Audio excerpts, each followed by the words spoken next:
Ketika saya mendapatkan tugas 10 tahun yang lalu ke Kentucky, ada hal yang sering dilakukan oleh Pentagon, yaitu simulasi currency warfare. Dilakukannya di pangkalan Akademi Militer di Kentucky ini. Benarlah, salah satunya adalah taktik perang uang atau currency warfare adalah dengan membuat dolar reset value atau dolar dimainkan nilainya. Oke, kita sekarang membicarakan tentang currency domination sebentar. Currency domination adalah kunci untuk menjadi negara berdaulat. Inilah pelajaran penting bernegara. Salah satunya, sekali lagi, informasi ini juga akan membuat rupiah menjadi kuat. Kembali ke pelajaran sejarah sebentar. Kita semua masih ingat di tahun 97-98 itu ada serangan ekonomik hitman kepada pemerintahan Soeharto. Menyerang rupiah dari 2.700-an ke 15 ribuan dalam waktu 6 bulan. Indonesia rontok ketika itu. Krisis moneter, lalu krisis pemerintahan. Rezim otoritarian Soeharto terjungkal. Inilah hal yang dilakukan di pangkalan Kentucky, tempat simulasi currency warfare dilakukan.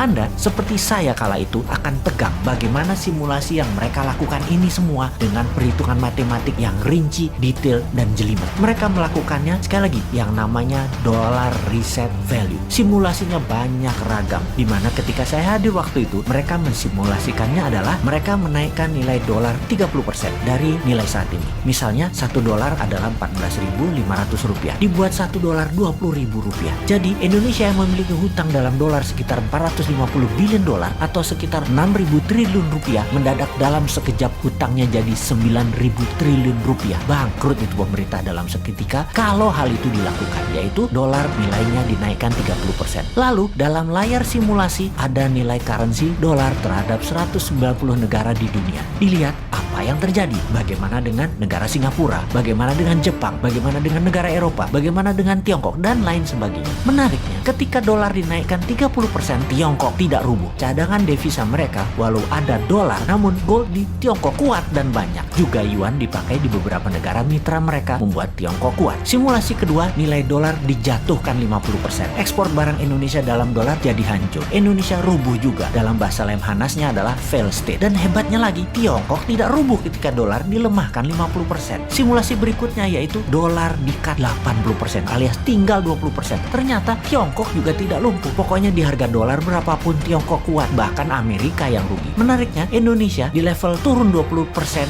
sudah paria, di level 30% atau 40% bahkan lumpuh negaranya, dan di level 50% fail state, negara gagal. Dan benar deh, dibawa ke harga dolar menjadi 18.000 aja dalam seketika.